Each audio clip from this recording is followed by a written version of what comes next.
Good afternoon, students. ધોરણ 10 સમાજ વિદ્યા chapter number 16 માં આપણે ઉદારીકરણ વિશે ચર્ચા કરી ગયા હતા. વન્સ અગેન થોડીક ચર્ચા કરી લઈએ કે 1991 માં આર્થિક સુધારા ભારત દેશની અંદર કરવામાં આવેલા હતા. એ આર્થિક સુધારાની અંદર ત્રણ વસ્તુઓ થઈ હતી.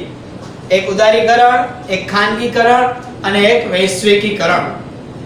જેમાં ઉદારીકરણ વિશે આપણે ચર્ચા કરતા હતા કે સરકાર ઘણા બધા નિયમો હળવા કરી નાખેલા હતા. ગવર્નમેન્ટના ઘણા બધા નીતિ નિયમો હતા. એ નીતિ નિયમોને હળવા કરી નાખેલા હતા કે જેને કહેવામાં આવે છે ઉદારીકરણ. એ ઉદારીકરણ તો થયું વાત સાચી. એ ઉદારીકરણ થયું વાત સાચી. પણ એ ઉદારીકરણમાં આપણે જોયું તો ઘણા બધા ઉદ્યોગો અનામત પણ રાખેલા હતા ગવર્નમેન્ટે. તો એનાથી આપણને લાભ શું થયો અને ગેરલાભ શું થયો? તો આજનો આપણો ટોપિક છે કે ઉદારીકરણના લાભ જણાવો. તો ઉદારીકરણને પરિણામે જે ખાનગી ક્ષેત્ર હતા, પ્રાઇવેટ સેક્ટર, એ ખાનગી ક્ષેત્રને મુક્ત વિકાસની તક પ્રાપ્ત થઈ. કારણ કે પરવાના પદ્ધતિ શું થઈ ગઈ હતી? કેન્સલ. એટલે મુક્ત વિકાસની તક પ્રાપ્ત થઈ. જ્યાં બિઝનેસ કરવો અહીંયા છૂટ, જે રીતે બિઝનેસ કરવો એ રીતે છૂટ. એને મુક્ત વિકાસની તક શું થઈ? પ્રાપ્ત થઈ. જેથી ઉત્પાદનમાં શું થયો? વધારો. કારણ કે ગવર્નમેન્ટના અમુક રૂલ્સ હોય એના નિયમ અનુસાર કેવું થતું હતું કે અમુક લિમિટેડ ઉત્પાદન થતા હતા. પણ હવે શું થઈ ગયું? સરકારે પરવાના પદ્ધતિ કેન્સલ કરી નાખી. અમુક અંશે ઘણી બધી છૂટછાટ પણ આપી દીધી. એ છૂટછાટને કારણે શું થયું? પહેલો લાભ તો કે જે ખાનગી ક્ષેત્ર હતા, જે પ્રાઇવેટ સેક્ટર હતા વિદ્યાર્થી મિત્રો, એને વિકાસની પૂરેપૂરી તક મળી. કે એ કારખાનેદાર, એ કંપનીના માલિકો પોતાનો વિકાસ ખૂબ જ ઝડપથી સારામાં સારો કરી શકે. તો એ જે તક છે તે પ્રાપ્ત થઈ, એનાથી ઉત્પાદન કેવું થઈ ગયું? વધી ગયું. તમે જો જે કારખાના 6 કલાક ચાલુ હતા 8-8 કલાક, 12-12 કલાક, અમુક કારખાના તો અત્યારે તો 24 કલાક ચાલુ હોય છે. 24 અવર્સ, 8-8 કલાકની 3 શિફ્ટમાં માણસો કામ કરતા હોય. 8 કરીને 24 કલાક કારખાના ચાલુ. તમે જો 2 ગણું 3 ગણું ઉત્પાદન થાય. ફાયદો જ કહેવાય ને. શેનો ફાયદો? ઉદારીકરણને લીધે થયેલો ફાયદો. રેડી? બીજો ફાયદો એટલે કે બીજો લાભ તો કે ઉદારીકરણની નીતિનો સ્વીકાર કરવાથી, જો આપણે ઉદારીકરણની નીતિનો સ્વીકાર કર્યો એટલે વિદેશ વેપાર ચાલુ થયો. બીજા દેશમાંથી પણ આપણા દેશમાં લોકો છે તે વેપાર ધંધો કરવા માટે આવવા લાગ્યા. તો વિદેશ વેપારનું બળ મળવાનું શરૂ થઈ ગયું. એને કારણે વિદેશ વેપારમાં શું થયું? દિવસે ને દિવસે શું થઈ ગઈ? વૃદ્ધિ થતી ગઈ. ઇમ્પોર્ટ એક્સપોર્ટના જે બિઝનેસ છે સતત વધતા ગયા. 1991 પછી પેલા વિદેશ વેપાર થતો પણ એટલો બધો નહોતો થતો જેટલો 1991 પછી વધી ગયો. કારણ કે ઉદારીકરણની નીતિનો સ્વીકાર થઈ ગયો. એને કારણે વિદેશ વેપાર મળવાનું જે બળ કહેવાય, એ વિદેશ વેપાર મળવાનું બળ શું થઈ ગયું? શરૂ થઈ ગયું. વિદેશી ઘણી બધી કંપનીઓ છે તે ભારતમાં આવવા લાગી. વિદેશની ઘણી બધી કંપનીઓ ભારતમાં આવવા લાગી અને ભારતની પણ ઘણી બધી કંપનીઓ વિદેશમાં વેપાર ધંધો કરવા માટે ગઈ. ભારતની પણ ઘણી બધી કંપનીઓ છે તે વેપાર ધંધો કરવા માટે ક્યાં ગઈ? વિદેશમાં ગઈ. તો વિદેશ વેપારમાં શું થઈ? ઘણી બધી વૃદ્ધિ થઈ. શું થઈ? વૃદ્ધિ. ઉદારીકરણનો શું છે? બીજો લાભ. ઉદારીકરણનો શું જોયો આપણે? બીજો લાભ. પહેલો લાભ કયો જોયો? કે ઉત્પાદન છે એને પરિણામે છે તે ખાનગી ક્ષેત્રમાં ઉત્પાદન ખૂબ જ વધી ગયું. લોકો મુક્ત વેપાર નીતિ થઈ ગયા, છૂટથી વિકાસ કરવા લાગ્યા અને એને કારણે ઘણી બધી તક એને પ્રાપ્ત થઈ. જેથી ઉત્પાદનમાં ઓટોમેટિક શું થઈ ગયો? વધારો. બીજા લાભમાં આપણે શું જોયું? તો કે ઉદારીકરણની નીતિનો જે સ્વીકાર થયો, એ સ્વીકાર કરવાથી વિદેશ વેપારને જે બળ મળવાનું શરૂ થઈ ગયું. એને કારણે વિદેશ વેપારમાં દિવસે ને દિવસે શું થવા લાગી? વૃદ્ધિ થવા લાગી. ત્રીજો લાભ છે વિદેશ વેપારમાં વધારો થવાથી તમે જુઓ શું આવે, તમે વિચારો ખાલી. આપણા દેશનું ચલણ અને એના દેશનું ચલણ સરખું હોય કોઈ પણ દેશનું ચલણ? તો કે ના, ચલણ કેવું હોય? અલગ અલગ હોય. તો બીજા દેશનું જે વિદ્યાર્થી મિત્રો ચલણ છે એને શું કહેવાય? શું કહેશું આપણે? હુંડિયામણ. શું કહેશું? તો હુંડિયામણ શબ્દ છે એ વિદેશ વેપારમાંથી જ આવેલો શબ્દ છે. તો કે દિવસે ને દિવસે જે વિદેશ વેપાર વધતો ગયો, જે આપણે બીજા પોઈન્ટમાં જોયું, તો એને કારણે વિદેશી હુંડિયામણના અનામતમાં પણ શું થઈ ગયો? વધારો થઈ ગયો. વિદેશી હુંડિયામણ છે એની અનામતમાં શું થઈ ગયો વિદ્યાર્થી મિત્રો? વધારો થઈ ગયો. શું કામ વધારો થયો? કારણ કે આપણે વિદેશ વેપારનો વધારો કર્યો એટલે વિદેશ વેપાર સાથે આપણે જે કાંઈ આયાત નિકાસ કરીએ તો જે દેશ સાથે તમે જે દેશનો વેપાર કરતા હોય છોકરો, એ દેશ તમને એ દેશનું ચલણ આપશે. અમેરિકા સાથે આપણે વેપાર કરીએ તો એ આપણને અમેરિકન ડોલર જ આપે. તો તમે જે દેશના વેપારીઓ સાથે વેપાર ધંધો કરતા હોય એ દેશનું ચલણ તમારામાં ઇન્વોલ્વ થાય તો એનાથી વિદેશી હુંડિયામણ શું થાય? વધે. શું થાય? વધે. ઓકે, તો ત્રીજો આપણો લાભ શું છે?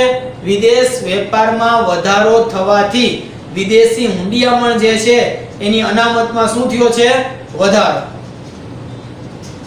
અનામતમાં શું થયો છે? વધારો. ચોથો પોઈન્ટ, ઉદારીકરણના પરિણામે દેશમાં આંતરમાળખાકીય સગવડમાં વધારો થયો. તો આંતરમાળખાકીય સગવડ એટલે શું?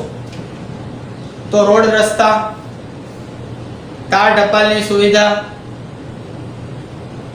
હવાઈની સુવિધા, આ બધા આંતરમાળખાકીય સુવિધા કહેવાય. તમે જો વિદેશ સાથે છોકરા વેપાર કરો તો તમારે પહેલા તમારું આંતરમાળખા એને ડેવલપ કરવું પડે. એક એક્ઝામ્પલ તરીકે લઈએ આપણે કે ધીમે ધીમે બેન્કિંગ સેક્ટરની નો વિકાસ થયો તો બેંક છે એ ધીમે ધીમે છે તે ડેવલપ થતી ગઈ. મોટા ભાગના બેંકના કામકાજ છે ઘર બેઠા થાય, સોફ્ટવેર થ્રુ થાય, ઓનલાઈન થાય. તો એના માટે પહેલા આપણી પાસે એવું નેટવર્ક તો હોવું જોઈએ ને.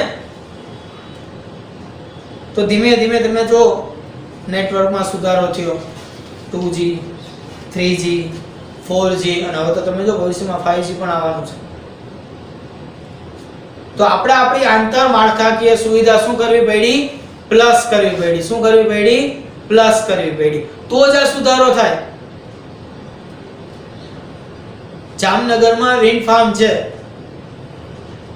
જામનગરમાં શું છે? વિન્ડ ફાર્મ કે જેમાં તમે જોઈ શકો છો કે પવન ચક્કીઓ અઢળક મોઢે હોય. છોકરા, આ પવન ચક્કીનું એક પાંખિયું છે ને, ખાલી એક જ પાંખિયું 52 વ્હીલના ટ્રકમાં આવે, ખાલી એક પાંખિયું.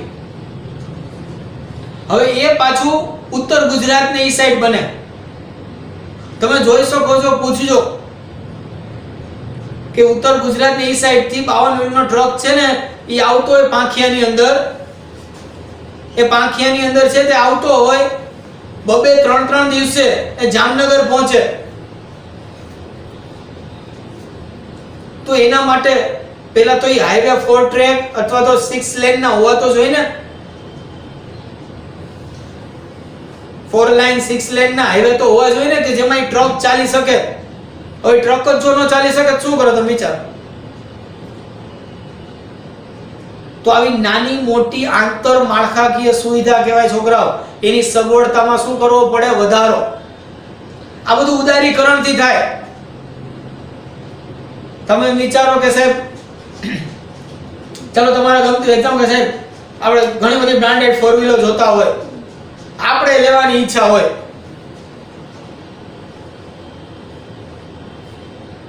પણ શું આપણે લઈ શકશું? અને લઈ શકશું તો ક્યાં લઈ શકશું અને ક્યાં ચલાવી શકશું? લેમ્બોર્ગિની લીધી, ચાલો કેવો મસ્ત વિચાર આવ્યો કા. શું અહીંયા આપણી શેરી ગલીમાં ચાલશે? આપણા રોડ રસ્તા ઉપર ચાલશે? હા, અમુક જ હાઈવે ઉપર ને અમુક જ રસ્તા ઉપર ચાલશે. તો આજે તમે વિદેશી કંપનીને ભારતમાં લાવો છો, ભારતમાં બધું ઉત્પાદન કરે છે, તો તમારે તમારા દેશમાં પહેલા શું વિકસાવવું પડે? આંતર માળખાકીય સુવિધા. તમારે તમારા દેશની આંતર માળખાકીય સગવડતામાં શું કરવું પડે? વધારો. તો છોકરા, ઉદારીકરણથી ભારત દેશમાં ઘણી બધી આંતર માળખાકીય સુવિધા વધી, જે આપણો શું છે? બેનિફિટ છે. ઘણા બધા પ્રકારની આંતર માળખાકીય સુવિધા છે, એમાં શું થયો? વધારો થયો, જે આપણો શું છે? બેનિફિટ છે. રેડી? તો વિદ્યાર્થી મિત્રો, આ 4 ઉદારીકરણના શું છે? લાભ છે. ઉદારીકરણના 4 શું છે? લાભ છે. કે ઉદારીકરણના પરિણામે ખાનગી ક્ષેત્ર જે છે એને મુક્ત વિકાસની તક પ્રાપ્ત થઈ, જેને લીધે ઉત્પાદનમાં શું થયો? વધારો થયો. ઉત્પાદનમાં શું થયો? વધારો. બીજું, ઉદારીકરણની નીતિનો સ્વીકાર તો કર્યો, એટલે વિદેશ વેપારનું બળ મળ્યું. વિદેશ વેપારનું બળ મળ્યું આપણને, એટલે વિદેશ વેપારમાં આપણે શું થયો? વૃદ્ધિ થઈ. વૃદ્ધિ થઈ એટલે ત્રીજો પોઈન્ટ યાદ આવે કે તરત જ વિદેશી ઊંડિયામણમાં શું થયો? વધારો થયો. તો વિદેશ વેપારમાં વધારો થવાથી વિદેશી ઊંડિયામણની છે તે અનામતમાં શું થયો? વધારો થયો. અને આની સાથે લાસ્ટ પોઈન્ટ શું આવે? કે ઉદારીકરણને પરિણામે દેશમાં આંતર માળખાકીય જે સગવડતા છે એમાં દિવસે ને દિવસે શું થયો? વધારો. તો વિદ્યાર્થી મિત્રો, આ હતા ઉદારીકરણના લાભ. શું હતા ઉદારીકરણના લાભ? કે સરકારે 1991 માં જે ઉદારીકરણ કર્યું, એ ઉદારીકરણથી આપણને આટલા લાભ થયા છે. હવે જો લાભ અને ગેરલાભ છે ને, હંમેશા જમા અને ઉધાર પાસા જેવું હોય છે. લાભ અને ગેરલાભ હંમેશા જમા અને ઉધાર પાસા જેવું હોય છે વિદ્યાર્થી મિત્રો. જ્યાં લાભ હશે અહીંયા ગેરલાભ 100% હોવાના. તો અહીંયા પણ ઉદારીકરણના થોડા ઘણા ગેરલાભ છે. તો આપણે હવે શું જોશું? આ ઉદારીકરણના ગેરલાભ, કે કયા પક્ષને મીન્સ કે કયા વિભાગને, કયા સેક્ટરને ઉદારીકરણથી નુકસાન થયું, કેટલું નુકસાન થયું, તેને કહેવામાં આવે છે ઉદારીકરણના ગેરલાભ. તો છોકરાઓ, ઉદારીકરણના ગેરલાભમાં પહેલો પોઈન્ટ આવશે, ખાનગી ક્ષેત્ર પરના જે અંકુશો હતા એ ધીમે ધીમે ઘટવા લાગ્યા. પરવાના પદ્ધતિને જે કાંઈ હતું એ બધું શું થઈ ગયું? કેન્સલ થઈ ગયું. તો ધીમે ધીમે ઘટવા લાગ્યું. એનાથી શું થયું? તો ઇજારાશાહીના વલણમાં જે આપણે વિચારતા હતા કે ઘટાડો થશે, પણ ઇજારાશાહીના વલણમાં કાંઈ ઘટાડો થઈ શક્યો નહીં. ઇજારાશાહી વધતી જ ગઈ. પ્રાઇવેટ સેક્ટરો આવતા ગયા, પોતાની મનમાની ચલાવવા લાગ્યા. અમે કઈ એમ જ થાય, અમે કઈ એટલું જ ઉત્પાદન કરવાનું, અમે કઈ દઈ, અમે જેટલો આપી એટલો જ પગાર લેવાનો, અમે જેટલો અવર્સ કામ કરવાનું કહીએ એટલા કલાક તમારે કામ કરવાની જ, આટલું જ વેતન મળશે, આટલો જ પગાર મળશે, આટલા કલાક કામ કરવાનું જ. સમજો, ઇજારાશાહીના વલણમાં ઘટાડો થયો નહીં. શું છે ઉદારીકરણનો ગેરલાભ? કે ઇજારાશાહી જે ઘટવાનું આપણને વિચારતા હતા એટલે ઇજારાશાહી ઘટી નહીં. બીજું છે, માત્ર ઔદ્યોગિક ક્ષેત્ર પર જ ધ્યાન આપવાથી ભારત જે કૃષિ ક્ષેત્રમાં આગળ હતું એ વિકાસમાં ધીમે ધીમે પાછળ જતું ગયું. છોકરાઓ, આપણે આઝાદ થયા ને ત્યારે આપણે કૃષિ પ્રધાન દેશ જ હતા, ને હજી પણ કૃષિ પ્રધાન દેશ જ છે.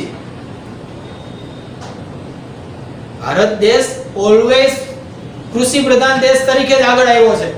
પણ તમે પરિસ્થિતિ વિચારો, ઉદ્યોગોને બેનિફિટ થયો, બધાનો ફોકસ ઉદ્યોગ તરફ થયું, કૃષિ તરફ ફોકસ જ ન થયું. જે ફોકસ હતું ધીમે ધીમે ઘટવા લાગ્યું. જે ફોકસ હતું ધીમે ધીમે શું થવા લાગ્યું? ઘટવા લાગ્યું. એટલે ઉદ્યોગ ક્ષેત્ર આગળ વધ્યા, કૃષિ ક્ષેત્ર હતા એના કરતા ધીમે ધીમે નીચે જતા ગયા. એટલે ભારત દેશમાં મોટા ભાગના લોકો છે તે ખેતી ઉપર નિર્ભર હતા. તો ખેતી ઉપર નિર્ભર હતા, એના તરફ ધ્યાન અપાણું નહીં, એટલે એનો વિકાસ થયો નહીં. એટલે કૃષિ ક્ષેત્રમાં આપણે ધીમે ધીમે શું થતા ગયા? પાછળ રહેતા ગયા. એ નુકસાન થયું. તો ઉદ્યોગ ક્ષેત્રમાં આગળ જે સારું થયું, ઉદ્યોગ ક્ષેત્રમાં આગળ ગયા, પણ સામે કૃષિ ક્ષેત્રમાં પણ આપણે એગ્રીકલ્ચર વાળો આપણો દેશ, કૃષિ પ્રધાન દેશ, તો એના તરફ ધ્યાન તો દેવું જોઈએ ને. ધ્યાન ન આવ્યું, ઓછું ધ્યાન આપ્યું. એટલે કૃષિ ક્ષેત્રમાં આપણે ધીમે ધીમે કેવા થતા ગયા? પાછળ. હવે કૃષિ ક્ષેત્રમાં પાછળ થતા ગયા અને ઔદ્યોગિક ક્ષેત્રમાં આગળ થતા ગયા, એનાથી એક ત્રીજો માઈનસ પોઈન્ટ ઉદ્ભવ્યો. આવકની અસમાનતામાં વધારો થયો.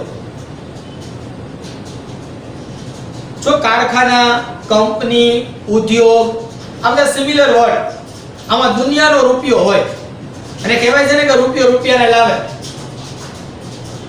આ સેક્ટરમાં કામ કરનારા લોકો ખૂબ રૂપિયાવાળા બન્યા, તો બાકીના સેક્ટરના લોકો ધીમે ધીમે એના કરતા ડાઉન લેવલના થતા ગયા, જેના કારણે આવકની શું થઈ?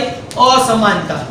ધનિક વર્ગ ધનિક બનતો ગયો, ગરીબ વર્ગ ગરીબ બનતો ગયો, અને આ જે બેલેન્સ જે રહેવું જોઈએ ધનિક અને ગરીબનું, એ બેલેન્સ કોઈ દી રહ્યું નહીં, અને અસમાનતા વાળું જ રહ્યું. એટલે ત્રીજો માઈનસ પોઈન્ટ શું થયો આપણને? આવકની અસમાનતામાં શું થયો? વધારો થયો. ચોથું, ઉદારીકરણ જોયું તો બધી વસ્તુ વિદેશમાંથી આવવા લાગી, બધી વસ્તુ વિદેશમાંથી આવવા લાગી. હવે આયાત વધવા લાગી. હવે આયાત વધવા લાગી, નિકાસ ઘટવા લાગી. આયાત છે એ વધવા લાગી, નિકાસ જે થવી જોઈએ ભારત દેશમાંથી દિવસે ને દિવસે શું થવા લાગી? ઘટવા લાગી. એટલે ભારત ઉપર દેવું વધતું ગયું. ભારત ઉપર શું વધતું ગયું? દેવું વધતું ગયું. અને દેવામાં દિવસે ને દિવસે શું થતો ગયો? વધારો. જે દેવું અત્યારે અબજો રૂપિયાનું છે. તો આ પણ એક ઉદારીકરણનો શું છે? ગેરલાભ છે કે વિદેશી કંપનીઓ આવીને અમે વાંધો નહોતો, પણ ઘણીવાર પરિસ્થિતિ કેવી વિદ્યાર્થી મિત્રો ખબર છે કે આપણે આયાત વધતા ગયા અને નિકાસ છે ને એ કરવાનું જ બંધ કરી દીધું એમ કહીને તો હાલે. 100 વસ્તુઓ ઉગાવતા ને અમે આપણે 5 થી 6 વસ્તુ ખાલી નિકાસ કરી છે, જેનાથી પરિસ્થિતિ શું થાય કે આપણે બીજા દેશને 100 કરોડ દેવાના હોય અને લેવાના 10 કરોડ જ હોય. જે પરિસ્થિતિના કારણે તમે જો દુનિયાના એવા કેટલાય દેશ છે કે જે ખૂબ ડેવલપ થયા, ખૂબ આગળ વધ્યા, ભારત નો વધી શક્યો. છોકરા એક એક્ઝામ્પલ છે એના માટે. ઉદારીકરણ દુનિયાના દરેક દેશમાં થયું છે. ચીનમાંય થયું છે, જાપાનમાંય થયું, પણ તમે જો એ લોકોની મેન્ટાલિટી કેવી હતી અને આપણી મેન્ટાલિટી કેવી છે, આમાં વાઇડલી ડિફરન્સ છે. બહુ મોટો એવો તફાવત છે.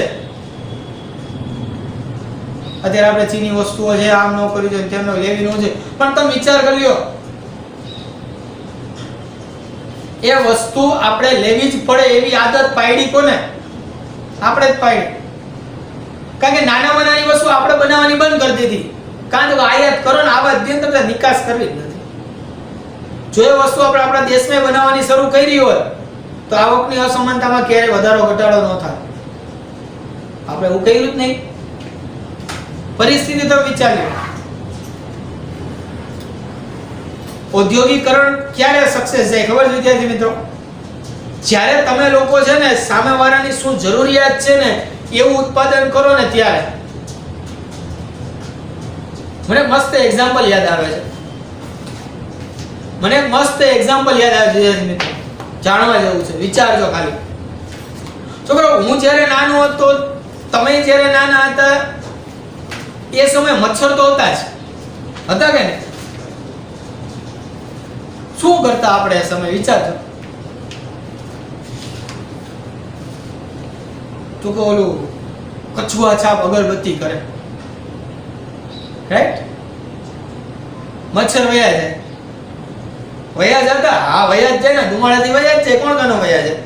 તો ગામડાના લોકો શું કરે? કે છાણા હળગાવે, લાકડું હળગાવે, ધુમાડો થયો, મચ્છર વયા જાય. હવે એક દેશને વિચાર આવ્યો, જો ધંધો કરવાની વાત છે, કે હારું મચ્છરનું કંઈક કરવું પડશે, એને મારવા હોય તો કે એને એક વસ્તુ બનાવી, નામ તમે કહેજો, યાદ આવી જશે. રમતની વસ્તુ બનાવી, સસ્તી ને સારી, મોકલો ઇન્ડિયામાં. ક્યાં એનાથી રમવાનું, પણ મારવાનું કોને? તો કે મચ્છરને. મચ્છર એને અડે મરી જાય, ઘરમાં રમતા હોય આમાં. છે ને બધાના ઘરમાં આવી છે. શું? તો કે રેકેટ મેડ ઇન ચાઇના. 150-200 રૂપિયાનું જ આવે. 10 માંથી 9 ના ઘરે હોય. તમે વિચાર્યું પેલા 10 માંથી 9 ના ઘરે કછુઆ છાપ હતી, એટલે 10 માંથી 9 ના ઘરે રેકેટ આવી ગયા ચાઇના. તમને કઈ વાંધો નથી ચાઇનાની વસ્તુનો, પણ તમે વિચાર લ્યો આયાત કેવી થઈ ગઈ, વધી ગઈ. કે મચ્છર મારવાના રેકેટ એને બનાવ્યા. ચીનમાં તો મચ્છર હોય કે નહીં આપને કઈ ફેર નથી પડતો, એ તો ખાઈ જતા હશે. પણ એને ઇન્ડિયામાં ઇન્ટ્રોડ્યુસ કરી વસ્તુ અને ઘરે ઘરે વેચાય. તો આવી નાની વસ્તુઓ તમે જુઓ, આયાતો એટલી બધી વધી ગઈ. પેન્સિલ સેલ લ્યો મેડ ઇન ચાઇના, રમકડા લ્યો, તમે જો આયાતો એટલી બધી વધી ગઈ કે નિકાસ ધીમે ધીમે ઘટવા લાગી. એને કારણે વિદેશી દેવામાં શું થયો? વધારો. તો છોકરાઓ ઉદારીકરણ થયું એની સામે આપણને કોઈ પ્રશ્ન નથી 1991 પછી, પણ આ બધા ગેરલાભ થયા ને એની સામે પ્રોબ્લેમ છે. તો લાભ અને ગેરલાભ કોના જોયા આપણે? ઉદારીકરણ. રેડી? તો વન્સ અગેન થોડું પ્રેક્ટિકલ તમારા રીતે વિદ્યાર્થી મિત્રો ચર્ચા કરજો કે ઉદારીકરણ થયું, વાત સાચી. તો ઉદારીકરણના લાભ આને કહેવાય ને ગેરલાભ આને કહેવાય. બે પોતપોતાની રીતે ક્વેશ્ચન છે, 2 અથવા તો 3 માર્ક્સ ની અંદર છે, તો ઈઝીલી પૂછી શકે. લાભ પૂછાય તો જે 4 લાભ છે એ 4 લાભ જ તમારે લખવા પડે. સિક્વન્સ આડાનવડી થાય ચાલે. ગેરલાભ છે 4 ગેરલાભ છે, સિક્વન્સ આડાનવડી થાય ચાલે. પણ આમાં છે એ જ વર્ડની અંદર એટલું જ તમારે છે તે લખવાનું થશે. તો વિદ્યાર્થી મિત્રો તમારે તમારી બુકની અંદર ઉદારીકરણનો અર્થ, ત્યાર પછી ઉદારીકરણની બધી જે વિગતો છે આની પહેલાના લેક્ચરમાં ભણ્યા તે, ઉદારીકરણના લાભ અને ઉદારીકરણના ગેરલાભ, આ 3 ક્વેશ્ચન ટેક્સ્ટ બુકમાં પણ આપેલા છે પેજ નંબર 128 ઉપર, જે તમારે રાઇટ ડાઉન કરવાના છે.